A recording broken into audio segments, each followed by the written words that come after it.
Today's show is sponsored by the ABV Barrel Shop.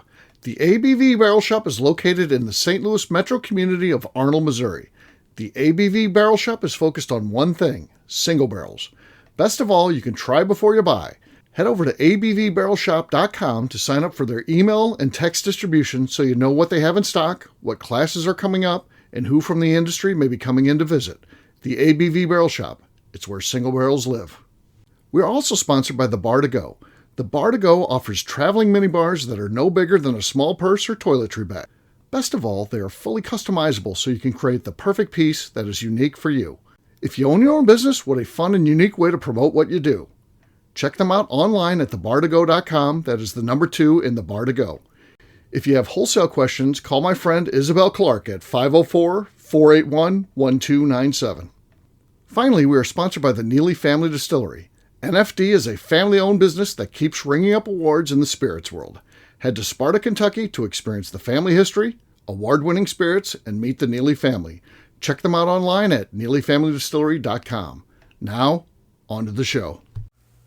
Hello, it's Steve, somewhere in Florida right now. Not exactly sure where I'm at. I mean, I know where I'm at if you're talking to me live, but I'm recording this, and I don't know where I'm going to be at when you're going to be hearing this, because I'm going to be moving around in Florida. I don't know. It's confusing. Anyway, having a good time, that's for sure. Enjoying myself, but I've got a great episode for you here. This is our buddy Jason Brauner talking about some trends going on in bourbon bars. Enjoy it. Let's drink!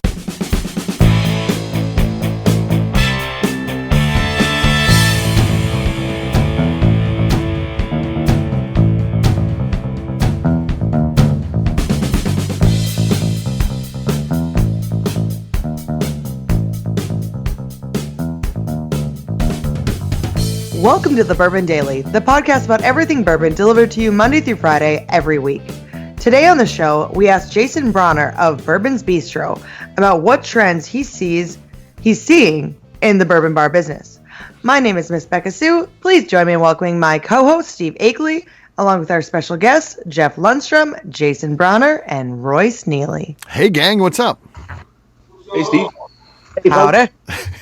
Your voice he's pumping mash, so yeah, he's back there, so he's around somewhere. He's somewhat here. All right, we've got a great show today. We're going to be talking to Jason about bourbon bar trends. So obviously he's got the best bourbon bar in the world, the first one, and still the best one. So we're going to talk to him about some of the stuff he sees going on at his bar. But before we get to that, Miss Becca Sue, you did say there's something you want to talk to the group about. What was that?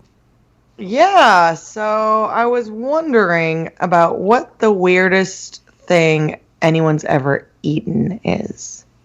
Okay. Because everyone's is different. Because, like, people up north think it's weird. Like, last New Year's Eve, I had rattlesnake, and I thought that was strange, but I also took it in a shot. So that maybe was more weird, how, like, normally people would eat rattlesnake, but other people are like, I eat rattlesnake all the time. That's totally normal. So that's not the weirdest thing I've eaten, but I want to know what other people's, the weirdest thing they've eaten is. I'm not that adventurous, really. So what's weirder, ostrich or alligator? Ostrich. Okay, ostrich. The weirdest thing I've ever eaten is ostrich. Yeah, that's weird. Ostrich meat or egg? Meat, yeah. And I hate ostriches. Yeah, that is weird. So it was cool because I hate ostriches. I was glad to be part of the demise of one of them. So, yeah. The meat was That's on an ostrich boot one time, but You ate a boot? I chewed on an ostrich skin boot one time. well. So that's just chewing, though. What's the weirdest thing that you ever ate, Jason? Keeping it within the confines of a show here. Yeah. I ate elk. I think that's about it. Elk. Okay. Yeah. I've had elk. It's not too. really. Yeah. Yeah. Okay. So far, nothing. I don't think we've hit anything. Well, Royce has to be something weird, but we'll go to Jeff first. Jeff, what's the weirdest thing you've eaten? Let's see here. I don't know. Let's see. I would eat some crazy stuff, but I really never get offered in anything. I don't know, chicken gizzards. Everyone gets grossed out when I eat those. I love them. Yeah, I love them. Wait a minute, you just got a Flintstone vitamin there, Jason? Yeah. Yeah. You did. I saw the label. It was Flintstone vitamins. Yeah. 10 million strong and growing. Yeah. 10 million strong and growing. Okay. Yeah, that is terrible. It's like, and growing. Best voice in bourbon there. Second to best. Okay, Royce, how about you, man? What's some weird stuff you've eaten? And there's got to be some stuff there. I mean, I don't think it's very weird, but I mean, I guess some people probably think that frog legs. Frog legs, yeah, that's weird. Adam, gross. Roadkill? Do you ever eat roadkill? I'm sorry that I associate roadkill with you, Royce, but yeah, I mean, that's all I should ask. What have I done to you guys? Yeah.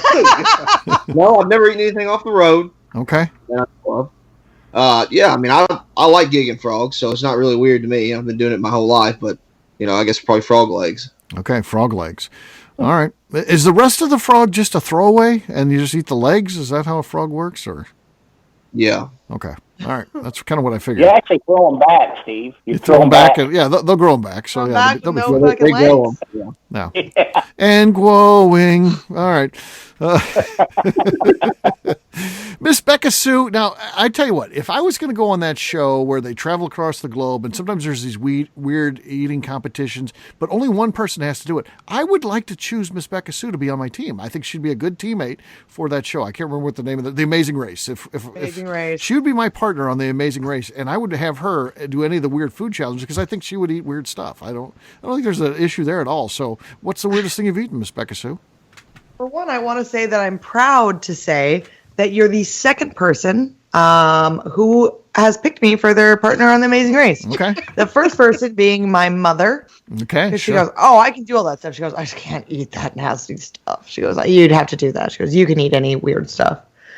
And I went, okay. And so you're the second person to say that I would be their partner on The Amazing Race. And I am very fucking proud of that.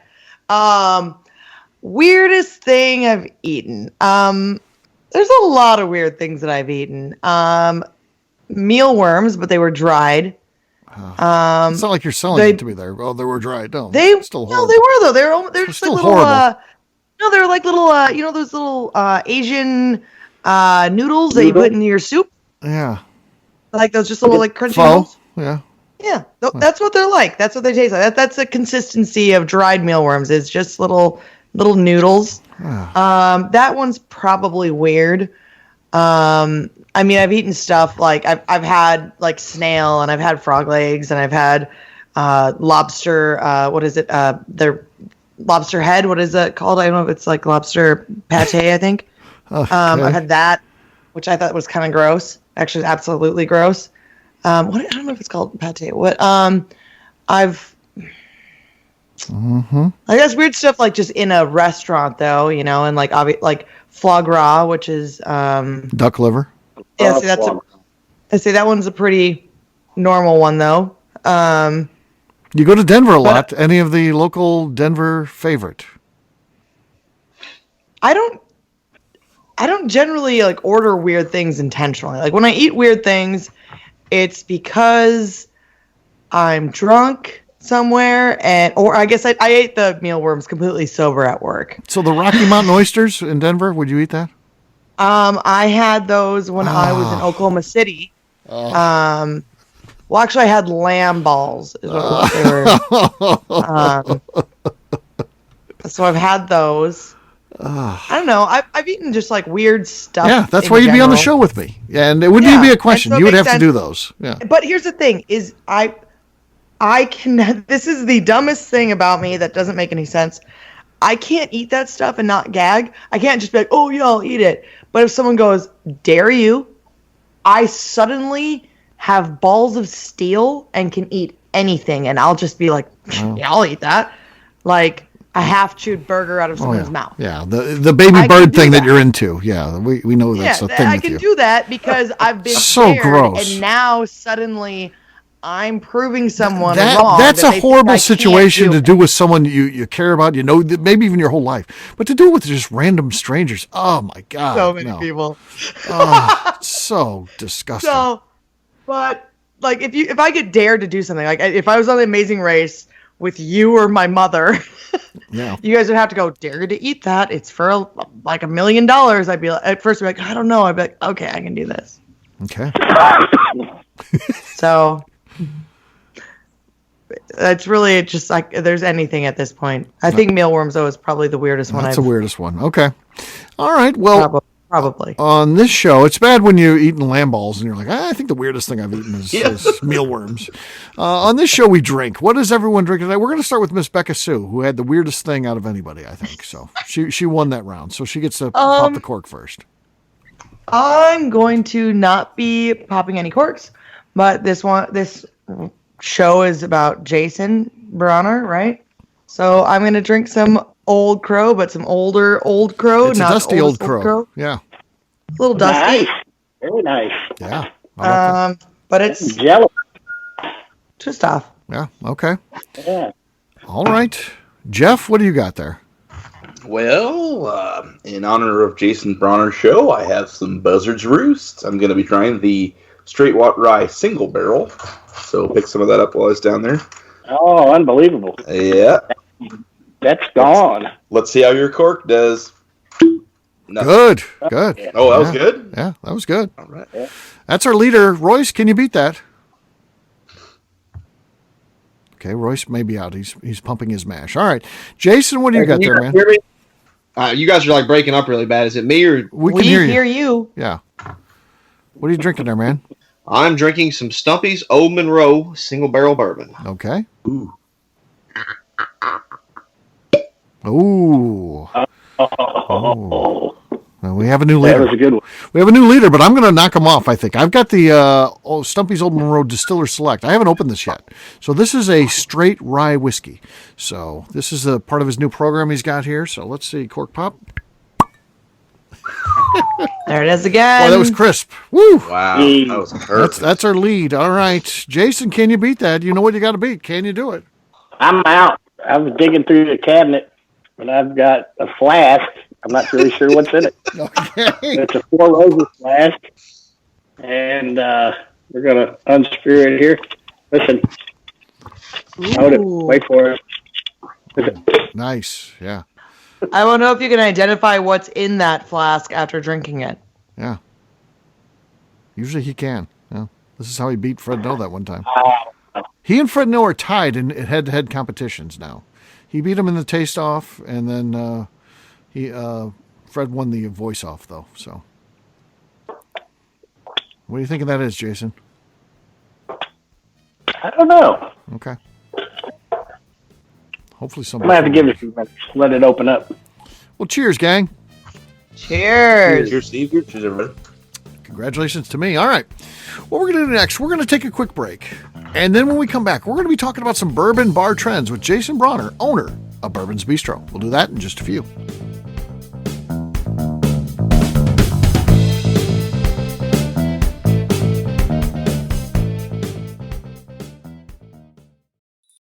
Okay, let's talk about the people that make these shows happen. First up is the Stave and Thief Society. Via their in-person class at Moonshine University in Louisville, Kentucky, the Stave and Thief Society is the place where you, a bourbon enthusiast, can expand your knowledge and emerge an executive bourbon steward. In 2017, I completed my executive bourbon steward certification. It's the most comprehensive bourbon certification available and connects you with an expansive network of bourbon enthusiasts and professionals. Check out the full listing of in-person and online certifications and join the society today by enrolling at staveandthief.com. Speaking of executive bourbon steward certification, the ABV Barrel Shop in St. Louis, Missouri has developed a unique partnership with the Stave and Thief Society to offer a preparatory class to assist you in getting your executive bourbon steward certification. This prep class costs only $25 and is available to take live or online via Zoom. Graduates of our class receive a coupon code good for 15% off your executive bourbon steward certification held in Louisville, Kentucky. This saves you almost $90. Additionally, you can collaborate with fellow attendees to split travel costs when you go to Louisville. If you're interested in signing up for the class, simply head over to abvbarrelshop.com and check out the classes and events page. Last but not least, we are sponsored by Neely Family Distillery. Royce Neely is the 11th generation distiller in one of America's oldest distilling families. A visit to Neely Family Distillery takes you through family history, where you can see all the artifacts and newspaper clippings through the years from this family that started distilling in America after James Neely arrived from Northern Ireland in 1740. Today, Royce Neely and his team are crafting some of the best spirits in America. Their bourbon and absinthe offerings keep winning top honors in the spirits competitions. Recently, their absinthe made history as the first platinum winner in the absinthe category at the San Francisco Spirits Competition. Neely Family Distillery is definitely a bucket list destination if you are a bourbon fan. Learn more about their spirit offerings, visiting their facility, and the awards they have collected over at NeelyFamilyDistillery.com.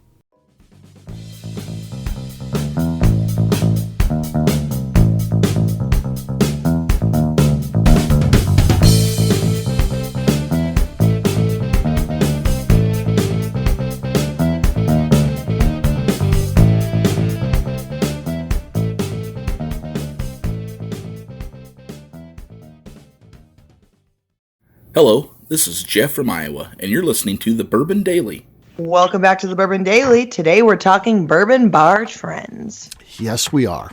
By the way, this Distiller Select is fantastic. God, it's amazing. So good. So good. So good. So different than any rye that I've tasted before. It's really good stuff. All right. So, Jason, I guess we'll toss it to you first, and then we'll ask you questions. But kind of, are there any trends or anything like that you're seeing going on now in the bourbon bar business? Things that maybe are a little different than they have been in the past?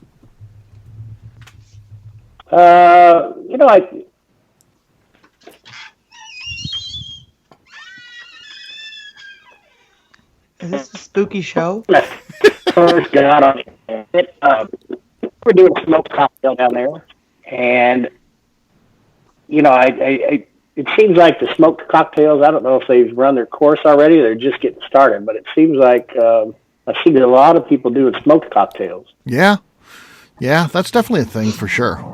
Are cocktails bigger now than they were, say, 2 years ago, Jason? Or is it the reverse of that? And your bar's a little bit different anyway, because it's truly a bourbon bar, and I think you probably get a bigger percentage of neat drinkers or rocks drinkers than most. But, just from your own perspective, though, is that growing, or is it kind of peaked already and heading the other way a little bit? I think cocktails is growing as well. I think that category is growing just as much as the straight bourbon category, because I think a lot of people are actually coming to the straight market from cocktails. Another trend I want to ask about is it just me, or more people looking for barrel strength these days? Yeah, I think definitely barrel strength has grown exponentially over the past couple of years. I can remember Jim Rutledge saying that us at Bourbon, when we were picking, at Bourbon's Bistro, when we were picking our barrels, we'd always seem like pick higher proofs. Mm-hmm. He's like, you boys like the higher proof stuff, And I was, that's where all the flavor is. If you're into bourbon at all, I think most people agree that that's where all the flavor is. Right. Jeff, what do you want to know? Is there anything that you're thinking that maybe trends you see you want to ask Jason about?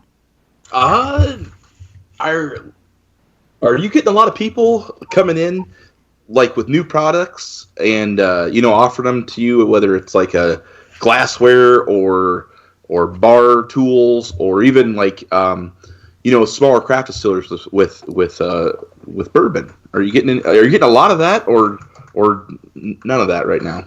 I figured there'd be a lot of that right now with how popular everything is, but.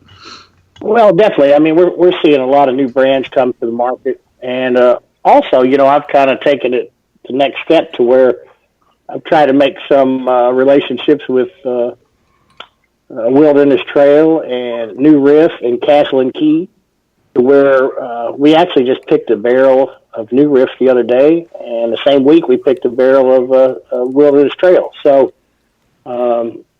we're trying to include all the newer, kind of what I call the newer or smaller distilleries, and we're just trying to help them get their product to market as well. Yeah, absolutely. What about you, Miss Becca Sue? What do you want to ask?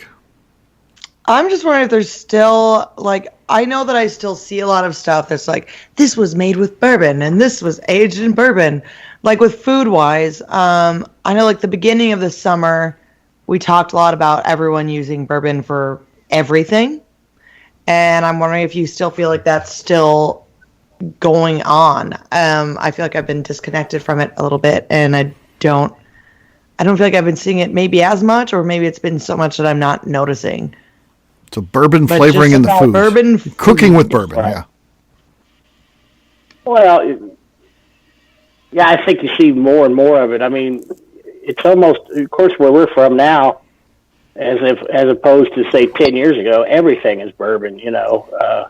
Just because finally the city's got on board and everybody's got on board to where, I mean, they're making furniture and doing tours, and there's ghost tours, and there's candles and cutting boards and light fixtures and coat racks and coasters, and you name it. People are making it out of bourbon barrels, or trying to season their food with it, whether it's hot sauce or wine or beer. Especially the craft beer market is really using a lot of bourbon barrels, and it just seems like bourbon everywhere, and everybody's trying to see what they can pull out of it. Jason, I've got a question for you too that is also food related, and because you're one of the best meals that you'll have when you go to Louisville, if you stop by Bourbon's Bistro and eat there, is going to be at Bourbon's Bistro. So it's an amazing thing. It's a great bourbon bar, but it's also a great place to get an excellent meal. But my question is, are you seeing more people asking, whether it's the waiter or waitress, or maybe you, because you're there a lot, are they asking you, what bourbon would pair well with this food? I mean, that's something we see on the norm with wine. Hey, if you're getting a fish dish, you want to have this type of wine and that type of thing. Or you're getting a pasta, you're probably going to want to have this. Are they asking more along the same lines with bourbon these days?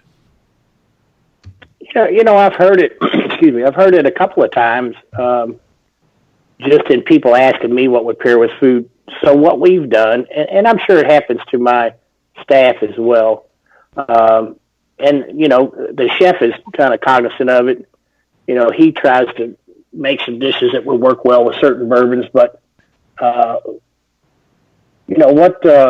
what we've done is we've done a couple of course, bourbon and chocolates, and we've actually done not really dinners, but tastings. And we've also done 2 different ones with cheeses, which were amazing. Mm-hmm. Like, you always feel with wine and cheese, but we've done, 2 different tastings with bourbon and cheese, and we had a great turnout, and the feedback was great, and the food was great. So, I think we're seeing that a lot, to where you're going to have more people pairing bourbons with foods, and everybody's doing it. I mean, a lot of the distilleries, you'll see them, pair a bourbon or a cocktail with a course for their dinner, and do a 4 or 5 course dinner. A lot of people are doing bourbon dinners now, and we kind of got away from them a few years ago just because we had done so many of them. Mm-hmm. Is it something you think about bringing back at this point? Yeah, we actually reached out. Like I said, we were talking with Castle and Key. We did a gin dinner, which is kind of new to us, but it worked out really well. Got great feedback, and it was a big turnout. We did that with Castle and Key, and it was really cool. So, we're bringing them back, but we're not as many as we used to. I mean, we used to do a bourbon dinner a month, one a month with a different distillery. And now, maybe we'll do one every 6 months or so. Right. Yeah. So, and another thing that you seem to be good at is, just events that tie into bourbon stuff, whether it's Repeal Day or National Bourbon Day or National, Bourbon Heritage Month. You've got things going on. Do those things, react well with bourbon fans when they see that? Do you see the crowds pick up when you've got something going on? You just do a quick blast on social media for that type of stuff? Yeah,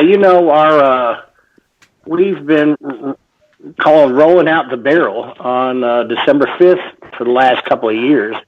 And we'll start up the street. It's about, 5 or 6 blocks up the street at a place called the Wine Rack, and we'll take a whiskey barrel and we'll start at his place and have, a drink of whiskey or whatever, and we'll actually roll the barrel down Frankfort Avenue on the sidewalk. And over the past couple of years, we've seen the crowds for that grow, and everybody's interested, and everybody takes a turn rolling it, and I mean it's a blast. And we're trying to shut down the whole street. Yes, but that's what I thought happened. A little bit more. Because Jason, I saw it happen before I ever did it. I did it last year, and I just assumed that it was a big enough deal where you guys shut down the streets, and it's not. You're rolling these barrels between traffic. It's awesome, man. Frankfort Avenue's busy, and here we are, just roll a barrel right down the street. Yeah. It's great. So you definitely see a ton more events built around bourbon. I mean, Bourbon and Bow Ties, that's been a long-running charitable event here in Louisville. And you name it, there's bourbon tastings everywhere. And any kind of event these days, you're going to find some element of bourbon at the event. Mm-hmm. Yeah. Yeah, very cool stuff. Anything else of note that you see going on? I want to mention that another trend that I see in cocktails is it's starting to get some traction, and we hope the best for them is this mocktail program, which is trying to keep people inclusive that don't actually drink or might want to say sober October or whatever it is, sober January or whatever it is, but the kind of this mocktail culture is growing to where bartenders are really getting into it as well, to where they're crafting these cocktails that are not alcoholic, but I guess if you're in a crowd that's drinking, it makes you feel more included in the crowd. It's a good idea in general. I mean, there's several reasons why someone maybe they just don't drink, or maybe they're the designated driver, or you may have a female who's pregnant. So there's be a bunch of different reasons why someone might want a mocktail, and I think it's cool to have something that's actually a cool cocktail for them. So yeah, that's awesome, man. Yeah, it's kind of a cool culture to see growing, and more power to them. I usually, if I'm not drinking, I'll get a tall soda water with a lime. It makes me feel like it's a gin and tonic or something. I feel like it's always just a Shirley Temple. The old Shirley Temple. Yeah. Yeah, my brother-in-law set a record at my wedding of 14 of those in one reception. So that's the USA record as far as I know. I don't know that any kid has drank more. You got to be 12 or under to qualify. So Miss Becca Sue, you can't go beat that. The 12 or under category. Unfortunate. If you drank 12 Shirley Temples, I think you'd have a worse hangover than if you drank 12. Yep. Yeah. Yeah, my brother-in-law did it. Yeah, so we'll see. The record stood for a long time now. So, all right. Well, we'll wrap this one up. We have one more thing that. Okay. I actually started. I had one cocktail over the summer that, and you know me, I'm kind of a straight bourbon guy. Maybe put some ice in it or whatever. But I got on this paper plane kick. I don't know what it is. Oh yeah. But I drank probably 200 paper planes, and it was. So even me, kind of a diehard, traditionalist straight bourbon, is kind of fallen into the cocktail culture. So yeah, we're not immune. Yeah, the paper plane thing is a definite phenomenon for sure. So yeah, that's cool. All right, we'll wrap this one up as we always do by talking about where people can find us. Jeff, we'll start with you. You can find me on Instagram and Twitter at Never Not Neat. All right, Jason. I am Bourbon Redneck on Instagram, and you can find Bourbon's Bistro on all the platforms. All right, Miss Becca Sue. You can find me on Twitter and on Instagram at Miss Becca Sue, 1K, no C's. All right. For me, I'm an easy guy to find. I'm at Steve Akeley on Twitter, Instagram, or Facebook. I've got a website, steveakeley.com. We've also got a company website, and that's abvnetwork.com. Check that thing out. Everything that we do is out there. If you're looking at the ABV Network coins and you've got one and you want to get in on the challenges, check out abvnetwork.com/coin, and you will be able to see the monthly contest that we do where you can win great prizes. So that and so much more is at abvnetwork.com. Miss Becca Sue, anything else to say before we get out of here? I'd just like to remind the audience to please give us a 5-star review that includes comments. It helps new people find the show, which is very important to us. If you like what we're doing, we ask that you please visit the Patreon page at patreon.com/the ABV Network. All right, gang, great job today. And of course, we'll have a brand new show for you tomorrow. Looking forward to that. Until then, take care, everybody. See you. Bye. See you later. Y'all.